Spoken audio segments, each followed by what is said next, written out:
بسم اللہ الرحمن الرحیم۔ قبض کا مطلب ہے پیٹ کی باقاعدہ صفائی نہ ہونا اور فضلہ کا سخت ہونا، فضلے کے نکاس میں دیر ہونا اور آنتوں کی فعالگی کا زوال ہو جانا۔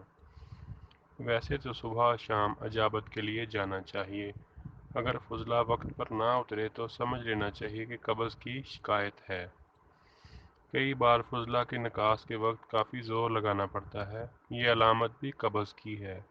دراصل قبض کوئی بیماری نہیں ہے، لیکن قبض ہونے پر بیماریاں پیدا ہو جاتی ہیں۔ گھریلو علاج: رات کو سوتے وقت دودھ میں منقع ڈال کر پئیں۔ صبح اور شام کھانا کھانے کے بعد کم از کم 3 عدد کیلے ضرور کھائیں۔ صبح کے وقت گنا کا رس میں تھوڑا سا لیموں نچوڑ کر پینے سے بھی قبض ختم ہو جاتی ہے۔